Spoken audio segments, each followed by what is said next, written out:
எல்லா காலத்திலும் மிகச்சிறந்த உடற்கூறியல் நிபுணர் ஜேம்ஸ் பெல் பெட்டிக்ரூ அவர்களுடைய வாழ்க்கை வரலாறு தான் நம்ம இந்த வீடியோவில் பார்க்க போகிறோம். 1834 மே 26 அன்னைக்கு ஸ்காட்லாண்டோடைய நார்த் லேனக்சரில் இருக்கிற ஏட்ரியோடைய கால்டர் பேங்கில் இருக்கிற ராக்ஸ் ஹில்லில் ராபர்ட் பெட்டிக்ரூக்கும் மேரி பெல் பெட்டிக்ரூக்கும் மகனாக பிறக்கிறார் ஜேம்ஸ் பெல் பெட்டிக்ரூ. இவருடைய குடும்பம் நல்ல நிலையில் வாழ்ந்து வந்திருக்கிறாங்க. ஜேம்ஸ் பெல் பெட்டிக்ரூ குழந்தை பருவத்திலிருந்தே ஒரு சுறுசுறுப்பான குழந்தையாகவும் புத்திசாலித்தனமான குழந்தையாகவும் வளர ஆரம்பிச்சிருந்தாங்க. இதனால் 1838 ஆண்டு ஜேம்ஸ் பெல் பெட்டிக்ரூக்கு 4 வயது இருக்கும்போது இவருடைய அப்பா இவரை படிக்க வைக்கிறதுக்காக கால்டர் பேங்கோடைய ராக்ஸ் ஹில்லுக்கு பக்கத்திலே இருக்கக்கூடிய ஒரு லோக்கல் எலிமெண்ட்ரி ஸ்கூலில் இவரை சேர்த்துறாங்க. அங்கு சேர்ந்து ஜேம்ஸ் பெல் பெட்டிக்ரூ இவருடைய ஆரம்ப கல்வியை படிக்க ஆரம்பிச்சிருந்தாங்க. ஆரம்ப கல்வியின் போதிலிருந்தே நேச்சுரல் ஹிஸ்டரி, இயற்கை வரலாறு, நேச்சுரல் சயின்சஸ், இயற்கை அறிவியல் இது போன்ற பாடங்களை மிகவும் ஆர்வத்தோட ஜேம்ஸ் பெல் பெட்டிக்ரூ படித்து வந்தாங்க. பிறகு 1843 ஆண்டு இவருடைய 9 வயதில் ஜேம்ஸ் பெல் பெட்டிக்ரூ இவருடைய ஆரம்ப கல்வியை முடிச்சிடுறாங்க. இதுக்கப்புறமா இவருடைய அப்பா இவரை மேற்கொண்டு படிக்க வைக்கிறதுக்காக இந்த ஏட்ரியோடைய கால்டர் பேங்கில் இருக்கிற ராக்ஸ் ஹில்லுக்கு பக்கத்திலே இருக்கக்கூடிய ஃப்ரீ வெஸ்ட் அகாடமி இன் ஏட்ரி அப்படின்ற ஒரு ஹை ஸ்கூலில் இவரை சேர்த்துடுறாங்க. அங்கு சேர்ந்து 1843 ஆண்டிலிருந்து ஜேம்ஸ் பெல் பெட்டிக்ரூ இவருடைய ஹையர் எஜுகேஷன் உயர்கல்வியை படிக்க ஆரம்பிச்சிருந்தாங்க. உயர்கல்வியின் போது ஃபிலாசபி, தத்துவம், ஹிஸ்டரி, வரலாறு, லிட்ரேச்சர், இலக்கியம் இது போன்ற கிளாசிக்கல் எஜுகேஷனை ஜேம்ஸ் பெல் பெட்டிக்ரூ படித்து வந்தாங்க. மேலும் சயின்ஸ், அறிவியலில் அதிக ஆர்வம் காட்ட தொடங்கியிருந்தாங்க. அதுலேயும் குறிப்பாக ஃபிசிக்ஸ், இயற்பியல் பாடத்தை மிகவும் ஆர்வத்தோடவும் ஈடுபாடோடவும் ஜேம்ஸ் பெல் பெட்டிக்ரூ படித்து வந்தாங்க. மேலும் ஜேம்ஸ் பெல் பெட்டிக்ரூக்கு மேத்தமேட்டிக்ஸில், கணிதவியலில் இயல்பாகவே நிறைய டேலண்ட்டும் இருந்து வந்தது. இதுக்கிடையில் 1850 ஆண்டு இவருடைய 16 வயதில் ஜேம்ஸ் பெல் பெட்டிக்ரூ இவருடைய ஹையர் எஜுகேஷன் உயர்கல்வியை அந்த ஃப்ரீ வெஸ்ட் அகாடமி ஆஃப் ஏட்ரியிலிருந்து முடிச்சிடுறாங்க. முடிச்சதுக்கப்புறமா இவருடைய அப்பா இவரை அண்டர் கிராஜுவேட் ஸ்டடி படிக்க வைக்கிறதுக்காக இந்த 1850 ஆண்டு ஸ்காட்லாண்டோடைய நார்த் லேனக்சரில் இருக்கிற ஏட்ரியோடைய கால்டர் பேங்கில் இருக்கிற ராக்ஸ் ஹில்லில் இருந்து அதே ஸ்காட்லாண்ட் இருக்கிற கிளாஸ்கோக்கு இவரை அனுப்பிடுறாங்க. குறிப்பாக அந்த கிளாஸ்கோவில் இருக்கக்கூடிய university of Glasgow faculty of arts அங்கே இவரை சேர்த்துறாங்க. அங்கு சேர்ந்து 1850 ஆண்டிலிருந்து ஜேம்ஸ் பெல் பெட்டிக்ரூ இவருடைய அண்டர் கிராஜுவேட் ஸ்டடியை படிக்க ஆரம்பிச்சிருந்தாங்க. குறிப்பாக இவர் யூனிவர்சிட்டி ஆஃப் கிளாஸ்கோவில் நிறைய ஆர்ட்ஸில் கோர்சஸ்லாம் எடுத்து படித்து வந்தாங்க. அதில் இவர் குறிப்பாக லட்டின், கிரீக் போன்ற கிளாசிக்கல் லாங்குவேஜஸை படித்து வந்தாங்க. அதுக்கப்புறமா அதை லாஜிக், அதே மாதிரி மேத்தமேட்டிக்ஸ், ஃபிசிக்ஸ் இது போன்ற பாடங்களையும் அடுத்தடுத்த கோர்சஸாக ஜேம்ஸ் பெல் பெட்டிக்ரூ எடுத்து படித்து வந்தாங்க. இந்த நிலையில தான் மெல்ல மெல்ல ஜேம்ஸ் பெல் பெட்டிக்ரூக்கு அனாட்டமி, ஃபிசியாலஜி, அதாவது உடற்கூறியல், உடலியல் இது போன்ற பாடங்கள்ல ஆர்வம் ஏற்படுது.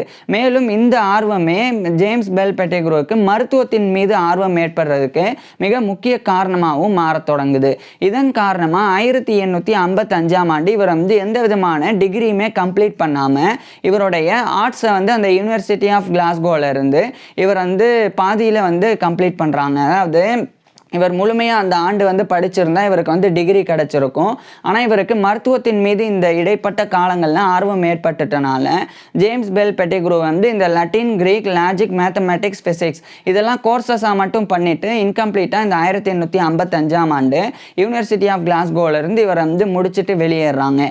வெளியேறினதுக்கப்புறம் இவர் மருத்துவம் படிக்கணும் அப்படின்னு விரும்பினால இந்த காலகட்டத்தில் யுனைடெட் கிங்டம்லேயே University of Edinburgh medical School அப்படின்ற ஸ்காட்லாண்டோடைய எடன்பராவில் இருக்கக்கூடிய அந்த மெடிக்கல் ஸ்கூல் தான் ஒரு ப்ராமினென்ட்டான மெடிக்கல் ஸ்கூலாக இருந்தது. ஸோ அங்கே போய் தான் படிக்கணும் அப்படின்னு இந்த ஸ்காட்லாண்டில் இருக்கிற கிளாஸ்கோவில் இருந்து அதே ஸ்காட்லாண்டில் இருக்கிற எடன்பராக்கு இந்த 1855 ஆண்டு ஜேம்ஸ் பெல் பெட்டிக்ரூ போயிடுறாங்க. போன உடனடியாக ஃபஸ்ட்டு இவர் அந்த எடன்பராலேயே இருக்கக்கூடிய university of Edinburgh medical school மூலமாக நிறுவப்பட்டிருக்கக்கூடிய Edinburgh extramural school of medicine இது எக்ஸ்ட்ராமுரல் மெடிக்கல் எஜுகேஷன் இன் எடன்பரா அப்படின்னு அழைக்கப்படுது. இது என்னன்னா அவுட் சைட் அகாடமிக்கல் எஜுகேஷன், அதாவது இந்த ஒரு எக்ஸ்ட்ராமுரல் மெடிக்கல் எஜுகேஷன் இன் எடன்பரா அப்படின்னு சொல்லி எடன்பராவில் இருக்கிற சர்ஜன்ஸ் ஹாலில் மருத்துவ விரிவுரைகள் அங்கே வழங்கப்படும். அதை வழங்குறதுக்கு நிறைய உடற்கூறியல் நிபுணர்கள், நிபுணர்கள், உடலியல் நிபுணர்கள், மருத்துவர்கள், அறுவை சிகிச்சை நிபுணர்கள், நோயியல் நிபுணர்கள் அப்படின்னு மருத்துவம் சார்ந்த நிறைய நபர்கள் வந்து அங்கே விரிவுரைகள் வந்து கொடுப்பாங்க. அங்கு சேர்ந்து இந்த விரிவுரைகளை அட்டன் பண்ணால் டிகிரி கிடைக்காது, ஆனால் நிறைய நாலேஜ் கிடைக்கும். ஸோ இதுக்காக இந்த 1855ஆம் ஆண்டு ஃபர்ஸ்ட் இவர் வந்து அந்த university of Edinburgh medical school மூலமாக நிறுவப்பட்டிருந்த extra mural medical education in Edinburgh, அங்கே ஜேம்ஸ் பெல் பெட்டிக்ரூ வந்து இவருடைய லெக்சர்ஸ் வந்து அட்டன் பண்ணுறதுக்காக ஜாயின் பண்ணாங்க. குறிப்பாக அங்கே வந்து ஜான் ஸ்ட்ரதர்ஸ் அப்படின்னு சொல்லி ஒரு உடற்கூறியல் நிபுணர், ஒரு அனாட்டமிஸ்ட், அவருடைய அனட்டாமிக்கல் லெக்சர்ஸ், அதாவது உடற்கூறியல் விரிவுரைகளை இவர் வந்து அட்டன் பண்ணாங்க. உடற்கூறியல் அனாட்டமி அப்படின்னு சொன்னால் உடல் உறுப்புகளினுடைய ஸ்ட்ரக்சர், கட்டமைப்பு குறித்து படிக்கிறது, அதுதான் அனாட்டமி அப்படின்றது.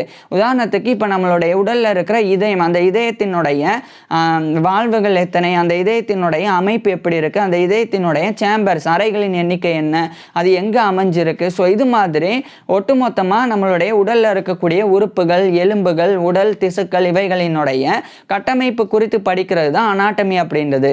ஸோ இது மாதிரி இந்த அனாட்டமியை ஜான் ஸ்ட்ரதர்ஸ் அப்படின்ற அந்த ஒரு விரிவுரையாளர் வந்து அந்த எக்ஸ்ட்ராமுரல் மெடிக்கல் எஜுகேஷன் இன் எடன்பரால சர்ஜன்ஸ் ஹாலில் வந்து அங்கே விரிவுரை வந்து கொடுத்து வந்தாங்க. ஸோ இதெல்லாம் ஜேம்ஸ் பெல் பெட்டிக்ரூ வந்து அட்டன் பண்ணாங்க. இதுக்கப்புறமா 1856 இந்த சமயம் தான் அந்த எடன்பராலே இருக்கிற university of Edinburgh medical school, அங்கே வந்து இவர் ப்ராப்பராக மருத்துவம் படிக்கிறதுக்கு ஜாயின் பண்ணுறாங்க. குறிப்பாக இவர் வந்து டாக்டர் ஆஃப் மெடிசன் அப்படின்ற எம்டி டிகிரியை இந்த யூனிவர்சிட்டி ஆஃப் எடன்பரா மெடிக்கல் ஸ்கூலில் 1856ஆம் ஆண்டிலிருந்து, அதாவது இவருடைய 22 வயதிலிருந்து ஜேம்ஸ் பெல் பெட்டிக்ரூ வந்து படிக்க ஆரம்பிச்சிருந்தாங்க. இவருடைய டாக்டர் ஆஃப் மெடிசன் படிக்கும்போது இவருடைய மெடிக்கல் கரிக்குலம், மருத்துவ பாடத்திட்டங்களாக இவர் வந்து அனாட்டமி, உடற்கூறியல், ஃபிசியாலஜி உடலியல், பெத்தாலஜி நோயியல், மெட்டீரியா மெடிக்கா மருந்துகளினுடைய பண்புகள் குறித்து படிக்கிறது, சர்ஜரி அறுவை சிகிச்சை, கிளினிக்கல் மெடிசன் மருத்துவம் அப்படின்னு இது போன்ற எல்லா பாடங்களையுமே படித்து வந்தாங்க. அதில் பர்டிகுலராக இவருக்கு அனாட்டமி உடற்கூறியலில் நிறைய ஆர்வம் இருந்தது. மேலும் இவருக்கு உடலியல் ஃபிசியாலஜிலையும் ஆர்வம் ஏற்படுது. ஃபிசியாலஜியில் ஆர்வம் ஏற்படுறதுக்கு மிக முக்கிய காரணம் ஃபிசியாலஜியை ஜான் ஹியூஸ் பென்னட் அப்படின்ற ஒரு பேராசிரியர் கற்பித்து வந்தாங்க. ஸோ அவர் மூலமாக ஈர்க்கப்பட்டு ஃபிசியாலஜிலையும் இவர் வந்து ஆர்வம் காட்ட தொடங்குறாங்க.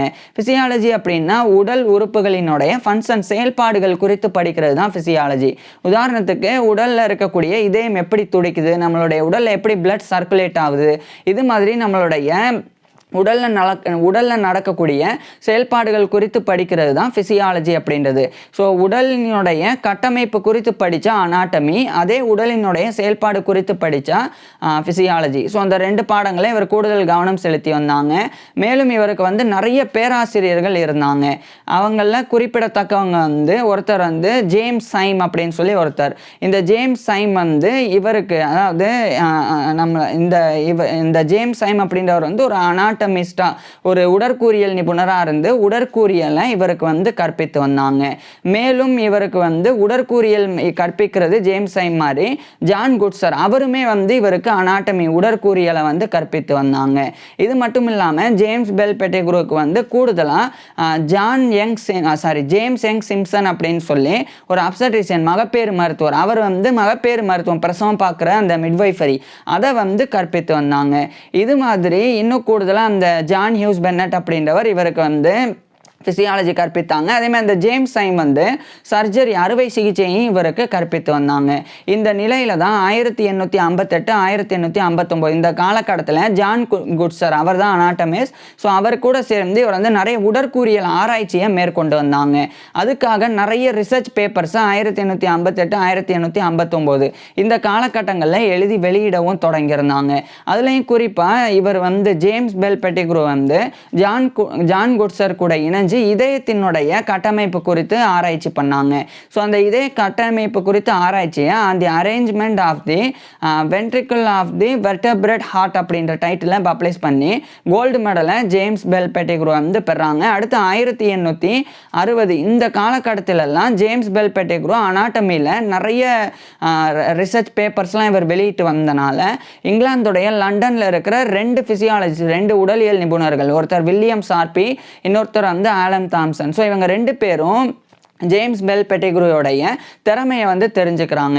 தெரிஞ்சுக்கிட்டு இவர் வந்து மருத்துவம் படித்து வரும்போதே இவரை வந்து ஒரு க்ரூனியன் லெக்சரராக லண்டனுக்கு வந்து அழைக்கிறாங்க. குறிப்பாக லண்டனில் இருக்கிற royal society and royal college of surgeons of England, இது வந்து royal college of physicians of England, இது வந்து லண்டனில் இருக்கிற ஃபிசிசியன்ஸ் மருத்துவர்களுக்கு உண்டான ஒரு ராயல் காலேஜ். ஸோ அதுக்கும் அதேமாதிரி ராயல் சொசைட்டி, இந்த 2 இடத்துல இந்த க்ரூனியன் லெக்சர்ஸை வந்து கொடுக்கறதுக்காக ஜேம்ஸ் பெல் பெட்டிக்ரூ வந்து வில்லியம் ஷார்பி மற்றும் ஆலன் தாம்சன் மூலமா அழைக்கப்பட்டாங்க. ஸோ இவர் வந்து படிக்கும் போதே 26 வயதில் 1860ஆம் ஆண்டு அங்கு சென்று அதாவது ஸ்காட்லாண்டில் இருக்கிற எடன்பரால இருந்து இங்கிலாந்தில் இருக்கிற லண்டனுக்கு போய் க்ரூனியன் லெக்சர்ஸ் அப்படின்ற மெடிக்கல் லெக்சரை இவர் வந்து கொடுத்தாங்க. க்ரூனியன் லெக்சர்ஸ் அப்படின்னா வில்லியம் க்ரூன் அப்படின்னு ஒரு மருத்துவர், அவர் இறந்த பிறகு அந்த வில்லியம் க்ரூனை கௌரவப்படுத்துறதுக்காக வில்லியம் க்ரூனுடைய பேரில் க்ரூனியன் லெக்சர்ஸ் அப்படின்னு ராயல் சொசைட்டி மற்றும் royal college of physicians of London, இந்த 2 இடங்களில் அவருடைய பேரில் ஒரு மெடிக்கல் லெக்சர் மருத்துவ விரிவுரை நிறுவப்பட்டிருந்தது. அது வழங்குறதுக்கு தான் இவர் ஜேம்ஸ் பெல் பெட்டிக்ரூ வந்து அழைக்கப்பட்டாங்க. ஸோ இவர் வந்து இதயத்தினுடைய கட்டமைப்பு குறித்து க்ரூனியன் லெக்சர்ஸ் 1860ஆம் ஆண்டு ஜேம்ஸ் பெல் பெட்டிக்ரூ வழங்கினாங்க. வழங்கிட்டு இங்கிலாந்தில் இருக்கிற லண்டனில் இருந்து மறுபடியும் ஸ்காட்லாண்டில் இருக்கிற எடன்பரா போய் தொடர்ந்து இவருடைய ஆராய்ச்சிகளையும் மருத்துவ படிப்பையும் தொடர்ந்து வந்தாங்க. அப்போ குறிப்பாக இந்த ஜான் குட்சர் அவர் கூட சேர்ந்து இவர் வந்து மனித இதயத்தினுடைய மோர்ஃபாலஜி உருவவியல் தன்மை அதுக்கான ஒரு ஆராய்ச்சிக்காக ஒரு ப்ரோக்ராமை கூட அவர் கூட சேர்ந்து ஜேம்ஸ் பெல் பெட்டிக்ரூ வந்து ஜான் குட்சர் கூட சேர்ந்து நிறுவனாங்க.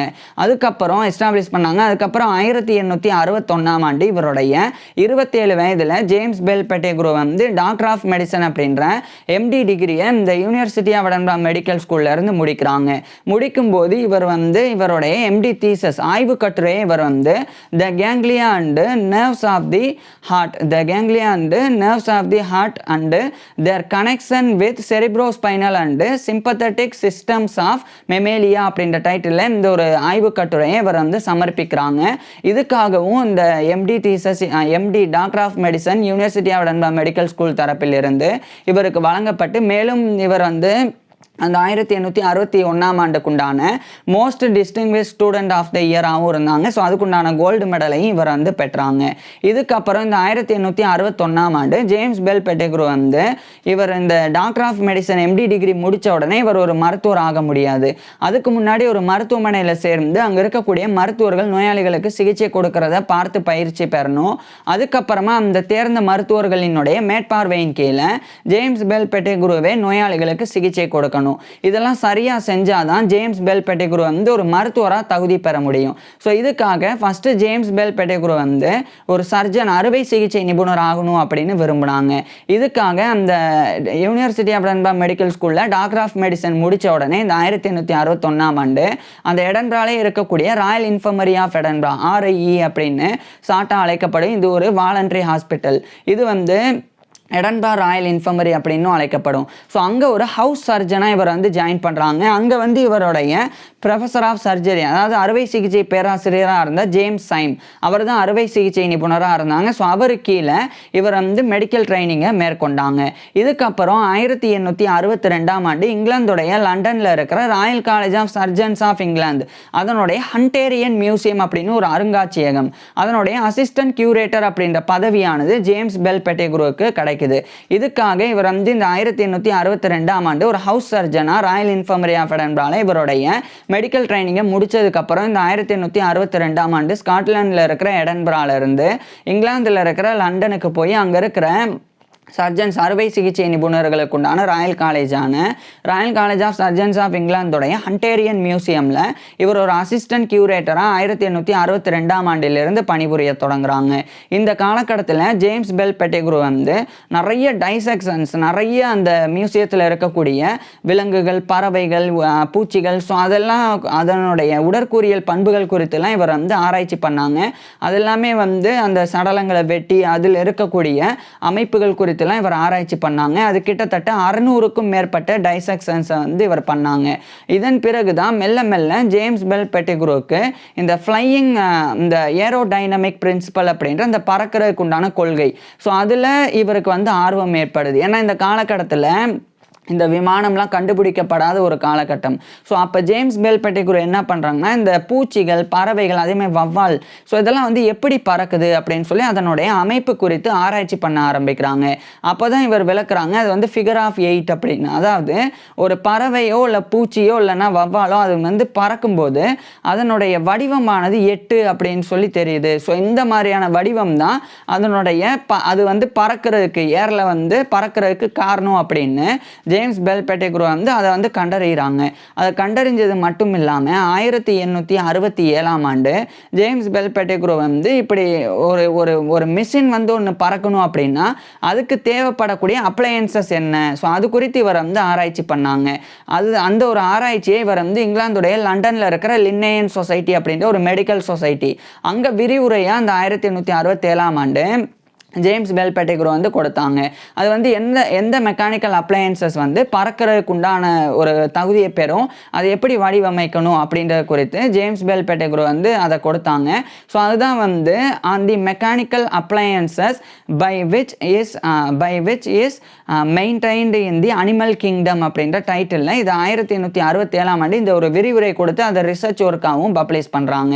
ஸோ இது வந்து ஜேம்ஸ் பெல் பெட்டிக்ரூ பண்ணது தான் முதல் முறை. ஸோ இந்த மாதிரி ஒரு மெஷின் வந்து மேலே பறக்கணும், ஒரு விமானமாக மாறணும்னா அதுக்கு என்ன பண்ணணும் அப்படின்றத அந்த பறவைகளினுடைய பூச்சிகள் பறவைகளினுடைய ஸ்ட்ரக்சரை பயன்படுத்தி அதனுடைய அந்த பறக்கக்கூடிய தன்மையை ஆராய்ச்சி பண்ணி இவர் வந்து அதை விளக்கியிருந்தாங்க. இந்த நிலையில் இதே 1867ஆம் ஆண்டு ஜேம்ஸ் பெல் பெட்டிக்ரூக்கு உடம்பு சரியில்லாமல் போகுது. குறிப்பாக இவருடைய விழித்திரையில் ரெட்டினால இவருக்கு பிரச்சனை ஏற்படுது. இதனால இவர் வந்து அந்த இங்கிலாந்துடைய லண்டனில் இருக்கிற Royal college of surgeons of இங்கிலாந்துடைய ஹண்டேரியன் மியூசியத்துடைய அசிஸ்டன்ட் கியூரேட்டர் அப்படின்ற பதவியிலிருந்து இவர் விலகிட்டு இந்த 1867ஆம் ஆண்டு இங்கிலாந்தில் இருக்கிற லண்டனில் இருந்து இவர் அயர்லாண்டுக்கு போய் வாழ ஆரம்பிக்கிறாங்க. அங்கே போய் இவர் வந்து ரெக்கவர் ஆகிறதுக்காக ஒரு கான்வலசன்ட் ஹோமில் இவர் வந்து ஜாயின் பண்ணி இவருடைய உடல் நல குறைபாடை சரி பண்ணுறதுக்காக அங்கே தங்கினாங்க. அங்கே தங்கி இருக்கும் போதும் கூட ஜேம்ஸ் பெல் பெட்டிக்ரூ வந்து நிறைய ஆராய்ச்சிகளை, குறிப்பாக பறவைகள், வவ்வால்கள், பூச்சிகளினுடைய ஆராய்ச்சிகளை மேற்கொண்டு வந்தாங்க. இந்த நிலையில இவர் ஏற்கனவே லின்னேயன் சொசைட்டி ஆஃப் லண்டன்ல இவர் கொடுத்த விரிவுரை அந்த mechanical appliances by which flight is maintained in the animal kingdom அப்படின்றது. ஸோ அது இவர் கொடுத்திருந்த அந்த விரிவுரைக்காக 1868ஆம் ஆண்டு அந்த லண்டன்ல இருக்கிற ராயல் சொசைட்டி அதனுடைய ஒரு ஃபெல்லோவா இவர் வந்து தேர்ந்தெடுக்கப்படுறாங்க. So fellow of the Royal Society FRS அப்படின்ற இந்த ஒரு பட்டத்தை கௌரவத்தை 1868ஆம் ஆண்டு ஜேம்ஸ் பெல் பெட்டிக்ரூ பெற்றுறாங்க. இதுக்கப்புறமா 1869ஆம் ஆண்டு இவருடைய உடல்நலம் வந்து தேறி வருது. இதனால அயர்லாந்துல இருந்து இந்த 1869ஆம் ஆண்டு ஸ்காட்லாண்டில் இருக்கிற எடன்பராக்கே இவர் வந்து போயிடுறாங்க. ஸோ 1862ஆம் ஆண்டு இவர் ஸ்காட்லாண்டில் இருக்கிற எடன்பராலேருந்து இங்கிலாந்தில் இருக்கிற லண்டன் போய் 1867 இங்கிலாந்தில் இருக்கிற லண்டனில் இருந்து அயர்லாண்டுக்கு போய் இப்போ 1869ஆம் ஆண்டு அயர்லாண்டிலேருந்து மறுபடியும் ஸ்காட்லாண்டில் இருக்கிற எடன்பராக்கு வந்துடுறாங்க. வந்த உடனடியாக அந்த எடன்பராவில் இருக்கிற இவர் மருத்துவ பயிற்சி பெற்ற ராயல் இன்ஃபர்மரி ஆஃப் எடன்பரா அதனுடைய ஒரு பெத்தாலஜிஸ்டாக, நோயியல் நிபுணராக இவர் வந்து நியமிக்கப்படுறாங்க. மேலும் இதே 1869ஆம் ஆண்டு எடன்பராவில் இருக்கக்கூடிய Royal college of surgeons of Edinburgh, இது வந்து எடன்பராவில் இருக்கிற அறுவை சிகிச்சை நிபுணர்களுக்கு உண்டான ஒரு ராயல் காலேஜ். ஸோ அதனுடைய மியூசியத்தோடைய ஒரு கியூரேட்டராகவே இவர் வந்து நியமிக்கப்பட்டுறாங்க. ஏற்கனவே இவர் வந்து லண்டனில் ஹண்டேரியன் மியூசியத்தோடைய அசிஸ்டன்ட் கியூரேட்டராக இருந்தாங்க. இப்போ எடன்பராவில் இருக்கிற Royal college of surgeons of எடன்பராவுடைய மியூசியத்தோடைய ஒரு ஃபுல் கியூரேட்டராகவே நியமிக்கப்படுறாங்க. இதுக்கப்புறமா 1870ஆம் ஆண்டு தியரி ஆஃப் ஃப்ளைட் அதாவது பறப்பதின் கோட்பாடு, அது 1870ஆம் ஆண்டு இவர் ஜேம்ஸ் பெல் பெட்டிக்ரூ வந்து பப்ளிஷ் பண்ணுறாங்க. குறிப்பாக த ஃபிசியாலஜி ஆஃப் விங்ஸ், அதாவது இறக்கைகளின் உடலியல் அப்படின்னு சொல்லி இது 1870ஆம் ஆண்டு ஜேம்ஸ் பெல் பெட்டிக்ரூ வந்து பப்ளிஷ் பண்ணுறாங்க. இதுக்கப்புறம் 1872ஆம் ஆண்டு அந்த எடன்பராலே இருக்கக்கூடிய அந்த எடன்பராலே இருக்கக்கூடிய ஹார்வேயன் சொசைட்டி ஆஃப் எடன்பரா அப்படின்ற ஒரு மெடிக்கல் சொசைட்டி அதனுடைய ஒரு மெம்பராக இவர் தேர்ந்தெடுக்கப்படுறாங்க. அதுக்கப்புறம் 1873ஆம் ஆண்டு மார்ச் மாதம் அந்த எடன்பராலே இருக்கக்கூடிய இவர் ஆரம்பத்தில் மருத்துவம் படிக்க ஆரம்பித்த எக்ஸ்ட்ராமுரல் மெடிக்கல் எஜுகேஷன் இன் எடன்பரா, அங்கு இவரும் ஒரு லெக்சரராக நியமிக்கப்படுறாங்க. குறிப்பாக அந்த 1873 மார்ச் மாதம் இவர் ஒரு ஃபிசியாலஜியில் லெக்சரர் இன் ஃபிசியாலஜி, உடலியலை மருத்துவ மாணவர்களுக்கு கற்பிக்கக்கூடிய ஒரு விரிவுரையாளராக நியமிக்கப்படுறாங்க. இதுக்கப்புறம் இதே 1873ஆம் ஆண்டு அந்த எடன்பிராலே இருக்கக்கூடிய ராயல் சொசைட்டி ஆஃப் எடன்பிரா, ஏற்கனவே லண்டனில் இருக்கிற ராயல் சொசைட்டியோடைய ஃபெல்லோவாக இவர் தேர்ந்தெடுக்கப்பட்டாங்க. இப்போ எடன்பிராவில் இருக்கிற ராயல் சொசைட்டி ஆஃப் எடன்பிராவுடைய ஃபெல்லோவாகவும் இவர் தேர்ந்தெடுக்கப்படுறாங்க. இதுக்கு ஒருத்தர் சர் தாமஸ் ரிச்சர்ட் ஃப்ரேசர் அப்படின்றவர் ப்ரொபோசராக இருந்து காரணமாக இருந்தாங்க. ஸோ 1873ஆம் ஆண்டு ஜேம்ஸ் பெல் பெட்டிக்ரூ வந்து fellow of the Royal Society of Edinburgh FRSE அப்படின்ற இந்த ஒரு பட்டத்தை கௌரவத்தையும் பெறாங்க. மேலும் இதே 1873ஆம் ஆண்டு ஜேம்ஸ் பெல் பெட்டிக்ரூ வந்து அந்த எடன்பிராலே இருக்கக்கூடிய Royal college of physicians of Edinburgh அப்படின்ற எடன்பிராவில் இருக்கிற மருத்துவர்களுக்கு உண்டான ராயல் காலேஜ், அதனுடைய ஒரு ஃபெல்லோவாகவும் இவர் தேர்ந்தெடுக்கப்படுறாங்க. So fellow of the Royal college of physicians of Edinburgh FRCPE அப்படின்ற இந்த ஒரு பட்டத்தை கௌரவத்தை 1873ஆம் ஆண்டே இவர் பெறாங்க. மேலும் இதே 1873ஆம் ஆண்டு தான் இவர் வந்து animal locomotion or walking, swimming and flying அப்படின்னு சொல்லி ஒரு புக்கை இவர் எழுதி பப்ளிஷ் பண்ணுறாங்க. இது மிக முக்கியமான ஒரு புக்காகவும் மோஸ்ட் பாப்புலரான ஒரு புக்காகவும் மாற தொடங்குது. ஏன்னா ஒரு ஃப்ளைட்டை கண்டுபிடிக்கணும், ஒரு விமானத்தை ஒரு இயந்திரத்தை மேலே பறக்க வைக்கணும்னா அதனுடைய வடிவம் எப்படி இருக்கணும், அதுக்கு என்னெல்லாம் பயன்படுத்தணும், ஸோ அத்தனை விஷயங்களையுமே இந்த புக்கில் ஜேம்ஸ் பெல் பெட்டிக்ரூ வந்து தெரிவிச்சிருந்தாங்க. அது பறவையினுடைய பறக்கும் திறனை அடிப்படையாக கொண்டு. இதுக்கப்புறம் இந்த புத்தகமானது மிகப்பெரிய ஃபேமஸ் அடைஞ்சது. எந்த அளவுக்குன்னா 1874ஆம் ஆண்டு அது ஃப்ரெஞ்சு மொழியிலையும் வெளியிடப்பட்டது. இதன் காரணமாக பிரான்ஸ் கவர்மெண்ட் தரப்பிலிருந்து ஜேம்ஸ் பெல் பெட்டிக்ரூக்கு நிறைய கௌரவம் கிடைச்சது. குறிப்பாக இன்ஸ்டிடியூட் ஆஃப் பிரெஞ்ச் அகாடமி தரப்பிலிருந்து இவருக்கு வந்து லோரியட் அப்படின்ற கௌரவம் கிடைச்சது. மேலும் அதே பிரான்ஸில் இருக்கக்கூடிய பிரான்ஸ் அகாடமி டே சயின்ஸ் அவங்க தரப்பிலிருந்து இவருக்கு வந்து குடார்ட் பிரைஸ் அப்படின்ற ஒரு விருது, அதையும் 1874ஆம் ஆண்டு ஜேம்ஸ் பெல் பெட்டிக்ரூக்கு வழங்கி இவரை கௌரவப்படுத்தினாங்க. இதுக்கப்புறம் 1875ஆம் ஆண்டு இவருக்கு வந்து ஸ்காட்லாண்டுடைய ஃபைஃப்ல இருக்கிற செயின்ட் ஆண்ட்ரூஸ், அங்கே இருக்கக்கூடிய university of Saint Andrews School of Medicine, அங்கே இவருக்கு Chandos chair of medicine and Anatomy, chair அப்படின்னாலும் ப்ரொஃபஸர் அப்படின்னாலும் ஒன்று தான்.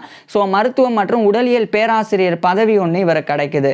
ஸோ இதுக்காக இவர் வந்து அந்த எடன்பிராவில் இருக்கிற ராயல் காலேஜ் ஆஃப் சர்ஜன்ஸ் ஆஃப் எடன்பிராவுடைய மியூசியத்துடைய கியூரேட்டர் அப்படின்ற பதவியிலிருந்து இவர் விலகி இந்த ஸ்காட்லாண்டில் இருக்கிற எடன்பிராவில் இருந்து அதே ஸ்காட்லாண்டுடைய ஃபைஃப்ல இருக்கிற செயின்ட் ஆண்ட்ரூஸ் போய் University of Saint Andrews School of மெடிசனுடைய Chandos professor of medicine and அனாட்டமியை 1875ஆம் ஆண்டிலிருந்து பணிபுரிய தொடங்குறாங்க.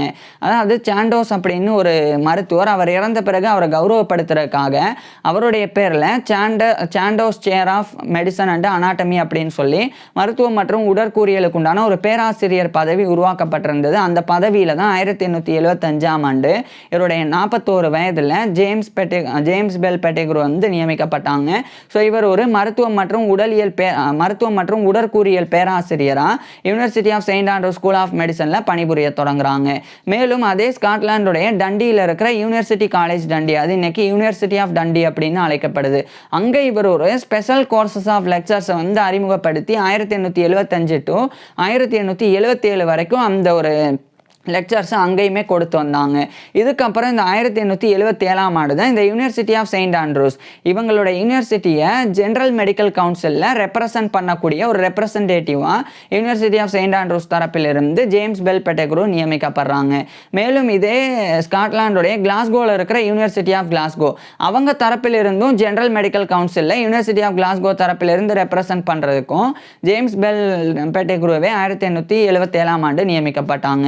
இதுக்கப்புறம் 2 ஆண்டுகளுக்கு பிறகு 1879ஆம் ஆண்டு இவர் வெளியிட்ட அந்த animal locomotion or walking, swimming and flying அப்படின்ற புக்கு, அது வந்து ஜெர்மன் லாங்குவேஜ்லையும் வெளியிடப்பட்டது. இது மாதிரி பல்வேறு மொழிகளையும் இது மொழி மாற்றம் பண்ணப்பட்டு 1880 காலகட்டத்திலையும் தொடர்ச்சியாக வெளியிடப்பட்டது. ஸோ இதனாலேயே மோஸ்ட் பாப்புலர் புக்காக மாறி ஜேம்ஸ் பெல் பெட்டிக்ரூக்கு பல கௌரவங்கள் கிடைக்கிறதுக்கு காரணமாக அமைது. குறிப்பாக 1883ஆம் ஆண்டு யூனிவர்சிட்டி ஆஃப் கிளாஸ்கோ தரப்பிலிருந்து இவருக்கு ஆனரி LLD அப்படின்ற கௌரவ டாக்டர் பட்டம் வழங்கி இவரை கௌரவப்படுத்தினாங்க. LLD அப்படின்னா லெகம் டாக்டரேட் அப்படின்னு லாட்டினில் அர்த்தம். இது இங்கிலீஷில் டாக்டர் ஆஃப் லாஸ் அப்படின்னு அர்த்தம். கேனன் லா, சிவில் லா, 2 லாஸ் உள்ளடங்கிய டாக்டர் ஆஃப் லாஸ். ஸோ இந்த ஒரு ஆனரி LLD, இதுதான் வந்து டாக்டர் ஆஃப் லாஸ் தான் ஆனரி LLD அப்படின்னு அழைக்கப்படுது. ஸோ இந்த கௌரவ டாக்டர் பட்டம் 1883ஆம் ஆண்டு ஜேம்ஸ் பெல் பெட்டிக்ரூக்கு வழங்கப்பட்டது.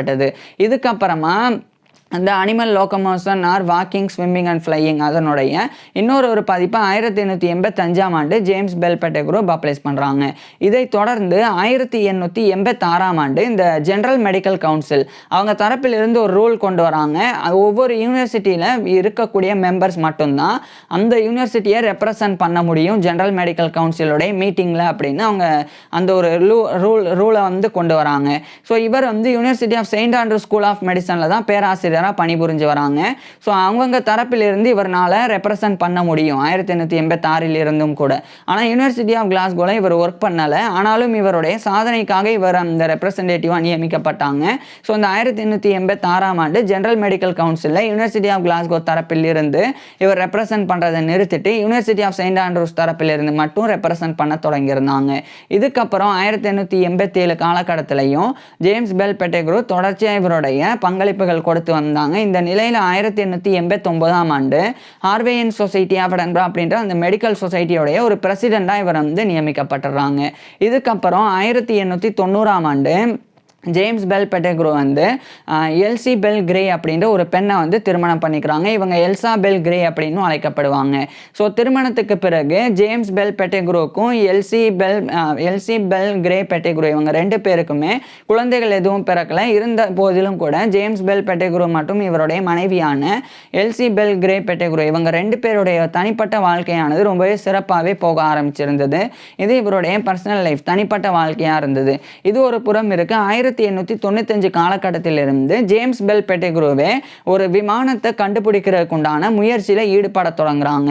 மெல்ல மெல்ல நிறைய ஆராய்ச்சிகளை பண்ணி அதை வந்து பெட்ரோல் இன்ஜினை ஒன்றை வந்து அதில் பொருத்தி அதன் மூலமாக அந்த விமானத்தை வந்து இயக்கிறதுக்குண்டான முயற்சியை ஜேம்ஸ் பெல் பெட்டெக்ரோ வந்து மேற்கொண்டாங்க. அதுக்காக பல ஆராய்ச்சிகள் இவர் மேற்கொண்டு இரவும் பகலும் உழைச்சும் வந்தாங்க.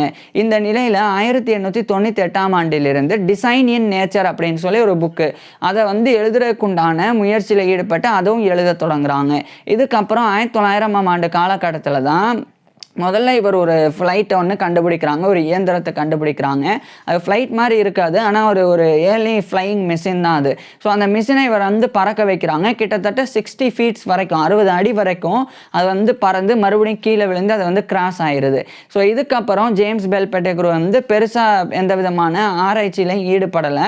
ஏன்னா இவருக்கும் வயசாக ஆரம்பிக்குது. இந்த நிலையில தான் 1903 காலகட்டத்துக்கு பிறகு ரைட் பிரதர்ஸ்னால ஜேம்ஸ் பெல் பெட்டெக்ரோடைய இவரால் எழுதப்பட்டிருந்த animal locomotion or walking swimming and flying அப்படின்ற புக்கு அது வந்து படிக்கப்பட்டது. ஸோ ரைட் பிரதர்ஸ் வந்து அந்த 2 பேரும் படிக்கிறாங்க. படிச்சுட்டு அதுக்கப்புறம் ஃப்ளைட்டை உருவாக்குனாங்க. இந்த உலகுக்கு விமானமும் கிடைச்சது. ஸோ அதுக்கு அடித்தளமிட்டது வந்து ஜேம்ஸ் பெல் பெட்டெக்ரோ தான். ஸோ இப்பேற்பட்ட நபர் இந்த டிசைன் இன் நேச்சர் அப்படின்ற ஒரு முக்கியமான புக்கு.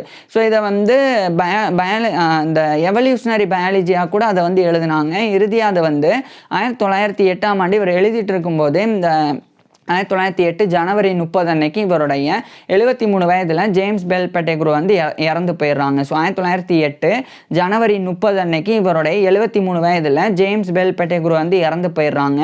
இவர் இறந்து போனதுக்கு அப்புறமா தான் இந்த டிசைன் இன் நேச்சர் அப்படின்ற புத்தகம் இவருடைய மனைவியின் மூலமாக வெளியிடப்பட்டது. இதுக்கப்புறம் 1911ஆம் ஆண்டு ஜேம்ஸ் பெல் பெட்டெக்ரோடைய மனைவியான அந்த எல்சி பெல் கிரே பெட்டெக்ரோ அவங்க வந்து ஜேம்ஸ் மஸ்கிரோவ் அப்படின்ற இன்னொரு உடற்கூறியல் நிபுணரை திருமணம் பண்ணிக்கிறாங்க. அவர் 1862 to 1935 காலகட்டம் வரைக்கும் வாழ்ந்தவர். ஸோ அவரை வந்து திருமணம் பண்ணிக்கிறாங்க. பிறகு அவங்க 2 பேரும் இணைஞ்சு, அதாவது ஜேம்ஸ் பெல் பெட்டெக்ரோவுடைய மனைவியான அந்த எல்சி பெல் கிரே பெட்டெக்ரோ அவங்களும் அந்த எல்சி கிரே பெட்டெக்ரோவும் ஜேம்ஸ் மஸ்கிரோவ் இவங்க 2 பேரும் இணைஞ்சு யூனிவர்சிட்டி ஆஃப் செயின்ட் ஆண்ட்ரூஸில் ஒரு பில்டிங்ஸ் அப்படின்னு இருக்குது. அங்கே ஒரு மியூசியத்தை வந்து நிறுவுறாங்க. அது வந்து ஜேம்ஸ் பெல் பெட்டெக்ரோவை கௌரவப்படுத்துறதுக்காக அந்த ஜேம்ஸ் மஸ்கிரோவும் அவங்களுடைய அப்போதைய மனைவியும் ஜேம்ஸ் பெல் பெட்டெக்ரோவுடைய மனைவியுமான அந்த எல்சி கிரே பெட்டெக்ரோ மஸ்கிரோவ் அவங்க ஸோ இவங்க 2 பேரும் வந்து அந்த ஒரு மியூசியத்தை இவரின் நினைவாக வந்து நிறுவனாங்க. அது இன்னைக்கு வரைக்கும் இருக்குது. மேலும் W.W. ஆலிஸ்ன்றவர்னால ஜேம்ஸ் பெல் பெட்டெக்ரோவுடைய ஓவியமானது சித்தரிக்கப்பட்டது. அதுவும் Royal college of surgeons of எடன்பரால இன்னைக்கு வரைக்கும் வைக்கப்பட்டிருக்குது. ஸோ இதெல்லாம் ஒரு பக்கம் இருந்தாலும் ஜேம்ஸ் பெல் பெட்டிக்ரூ எழுதின animal locomotion or walking, swimming and flying இந்த புக்கு தான் ஒட்டுமொத்தமாக இந்த உலகத்துக்கே விமானம் கண்டுபிடிக்கப்படுறதுக்கு முக்கியமான காரணமாக அமைஞ்சது. ஸோ இவர் தான் ஃபிகர் ஆஃப் 8 அப்படின்றத முன்மொழிஞ்சு அதுக்கப்புறம் பறவைகளினுடைய கட்டமைப்பு, அது வந்து பறக்கக்கூடிய தன்மை, அதெல்லாம் பயன்படுத்தி ஃபஸ்ட்டு ஒரு ஃப்ளையிங் மிஷினை இவர் தான் வந்து பறக்க விட்டாங்க. அதுக்கப்புறம் தான் ரைட் பிரதர்ஸ் வந்து இவருடைய புக்கை படித்து அதை வந்து விமானத்தை வந்து கொண்டு வந்தாங்க. ஸோ இன்றைக்கி வந்து விமானம் அப்படின்றது ஒரு மிகப்பெரிய அளவில் வெளிநாடுக்கு போகணும் அப்படின்னா பயன்படுத்தக்கூடிய ஒரு விஷயமா வந்து மாறி இருக்குது. ஸோ ரொம்ப சீக்கிரமாக ஒரு இடத்துல இருந்து குறிப்பாக ஒரு நாட்டிலிருந்து இன்னொரு நாட்டுக்கே வந்து போக முடியும் அப்படின்னா அது விமானம் இருக்கிறனால தான். ஸோ அப்பேற்பட்ட அந்த விமானம் கண்டுபிடிக்கப்படுறதுக்கு அடிப்படை காரணமாக இருந்த ஜேம்ஸ் பெல் பெட்டிக்ரூ பற்றி நீங்கள் என்ன நினைக்கிறீங்க அப்படின்றத கீழே கமெண்ட்ஸில் சொல்லுங்கள். உங்களுக்கு எந்த மாதிரியான டாபிக்ஸில் எந்த மாதிரியான வீடியோஸ் வேணும் அப்படின்றதையும் கீழே கமெண்ட்ஸில் சொல்லுங்கள்.